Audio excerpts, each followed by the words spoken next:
আসসালামু আলাইকুম।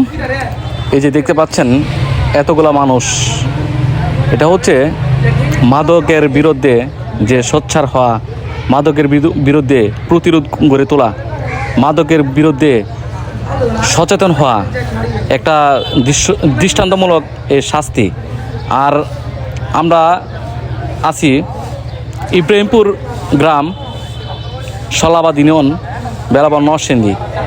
আর আমরা এখান থেকে আমরা প্রতিবাদ করতেছি মাদকের বিরুদ্ধে। আপনারা কোন জায়গা থেকে ভিডিওটা দেখতেছেন অবশ্যই দেখে, আমাদেরগুলো দেখে আপনারা এরকম মাদক ব্যবসায়িক, মাদক সেবী আছে কি না এটা প্রতিরোধ গড়ে তুলবেন।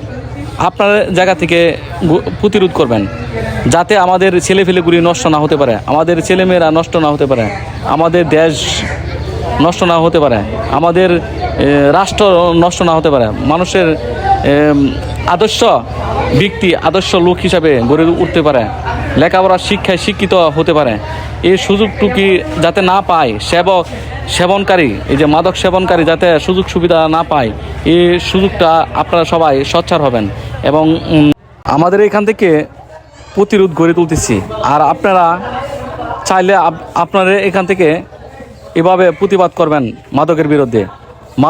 মাদক যাতে নির্বংশ হয়ে যায়, এভাবে খেয়ে মানুষের নষ্ট হয়ে যাচ্ছে, মানুষের ডেক ডিস্কি হাড়ি পাতিল ডাকাতি ছিনতাই এগুলো হচ্ছে একমাত্র মাদক ব্যবসার কারণে। মাদক যত খেতে না পারলেও তাদের মাথা নষ্ট হয়ে যায়, মাথা নষ্ট হয়ে এগুলো ক্ষতি করে, মানুষের চিন্তায় রাহাজানি চুরি ডাকাতি এগুলো বেড়ে যাচ্ছে। আর আমার ভিডিওটা যারা দেখতেছেন তারা একটা লাইক, একটা কমেন্ট, একটা শেয়ার করে সবাইকে দেখার সুযোগ করে